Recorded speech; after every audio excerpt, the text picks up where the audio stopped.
अलैकुम वरहमतुल्लाहि वबरकातुह। मोहतरम सामने नाज़रीन, हम अल्हम्दुलिल्लाह कुर्बानी के मसाइल आप दोस्त सब आपके साथ शेयर कर रहे हैं। उम्मीद है आपको ये हमारी वीडियो अच्छी लगती होंगी। तो आज की वीडियो के अंदर हम मुलाहज़ा फरमाएंगे, चाहे कुर्बानी का जानवर हो, चाहे वैसे ही हम कोई जानवर ज़िबा करें, उसके लिटाने का तरीका, उसको कैसे ज़िबा किया जाएगा, कैसे तकबीर पढ़ी जाएगी, वो हम इंशाअल्लाह समाअत करेंगे। तो सुन्नत तरीका यही है, जब हम कुर्बानी के जानवर को लिटाएं, कि ज़िबा करने वाला और जानवर दोनों का जो किबला रू, दोनों का चेहरा होना ये ज़रूरी है। यानी दोनों किबला रू होने चाहिए, जानवर भी और जो तकबीर कर रहा है, दोनों किबला रू होने चाहिए। और हमारे इलाके यानी पाक व हिंद के अंदर, सरज़मीन पाकिस्तान में हमारा किबला शरीफ जो है वो मगरिब की तरफ है।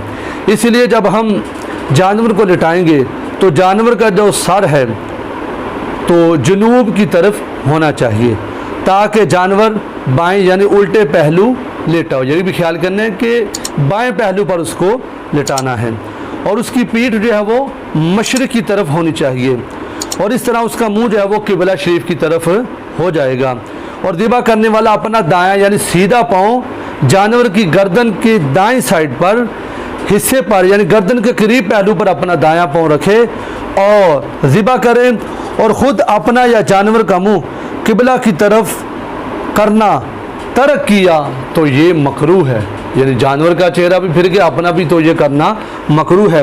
और जब हम कुर्बानी का जानवर ज़िबा करेंगे तो उससे पहले मेरे भाइयों एक दुआ पढ़ी जाएगी। ज़िबा करने से पहले मैं दुआ आपके साथ शेयर भी कर रहा हूँ, पढ़ कर सुना भी देता हूँ, तलफ़्फ़ुज़ के साथ सुन लीजिए। बिस्मिल्लाहिर्रहमानिर्रहीम। इन्नी वज्जहतु वजहिय लिल्लज़ी फ़तरस्समावाति वल अर्ज़ हनीफ़न वमा अना मिनल मुश्रिकीन। इन्न स्वलाती व नुसुकी व महयाय व ममाती लिल्लाहि रब्बिल आलमीन ला शरीक लहू व बिज़ालिका उमिरतु व अना मिनल मुस्लिमीन।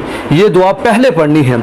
जब ये हम दुआ मुकम्मल कर लेंगे, फिर उसके बाद जानवर की गर्दन के करीब पहलू पर अपना वो सीधा पाँव रख कर जो ज़िबा कर रहा हो पड़ेगा, अल्लाहुम्मा लका व मिनका बिस्मिल्लाहि अल्लाहु अकबर, अल्लाहुम्मा लका व मिनका बिस्मिल्लाहि अल्लाहु अकबर, अल्लाहु अकबर। और पढ़ कर तेज़ छुरी से जल्द ज़िबा कर दे। अगर कुर्बानी अपनी तरफ से ज़िबा कर रहा है तो ज़िबा करने के बाद फिर दुआ ये पढ़ी जाएगी। सामने नाज़रीन, मैंने पहले दिखा दी कितने हसास मसले हमारे, कितने लोग हैं जिनको पहली भी दुआ नहीं आती और बाद वाली दुआ भी नहीं आती। जब जानवर ज़िबा कर लिया, अगर अपनी तरफ से कर रहे हैं तो फिर दुआ कुछ यूँ करेगा, अल्लाहुम्मा तक़ब्बल मिन्नी कमा तक़ब्बलत मिन खलीलिका इब्राहीम अलैहिस्सलातु वस्सलाम व हबीबिका मुहम्मदिन सल्लल्लाहु तआला अलैहि व आलिहि वसल्लम। अगर कोई बंदा जानवर ज़िबा कर रहा है लेकिन उसका अपना नहीं किसी और का है, तो फिर अल्लाहुम्मा तक़ब्बल मिन्नी की बजाय मिसाल के तौर पर मोहम्मद सुफियान है जिसकी तरफ से जानवर ज़िबा किया जा रहा है, अल्लाहुम्मा तक़ब्बल मिन्नी की जगह हम मोहम्मद सुफियान कहेंगे। फिर उसके बाद कमा तक़ब्बलत मिन खलीलिका इब्राहीम अलैहिस्सलातु वस्सलाम व हबीबिका मुहम्मदिन सल्लल्लाहु तआला अलैहि वसल्लम।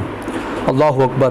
फिर इस तरह हम उस जानवर को हम अल्लाह के रास्ते में कुर्बान कर रहे हैं तो बवक्त ज़िबा पेट पर घुटना या पाँव नहीं रखने चाहिए। इस तरह बाज़ औक़ात खून के अलावा ग़िज़ा भी निकलना शुरू हो जाती है, इसलिए हम मुहतात रहें, इन दुआओं को याद रखें। अगर किसी को बुलाते हैं, किसी से जानवर ज़िबा करवाते हैं, उससे पहले ये पूछें भाई दुआ पढ़नी है, पहली दुआ भी, फिर तकबीर वाली भी, फिर तकबीर के बाद वाली जो दुआ है। तो मोहतरम सामने नाज़रीन, इस वीडियो को अपने दोस्त अहबाब के साथ ज़रूर शेयर कीजिएगा। अल्लाह करीम हम सबको जज़ाए खैर अता फरमाए। आमीन। अस्सलामु अलैकुम व रहमतुल्लाहि व बरकातुहू।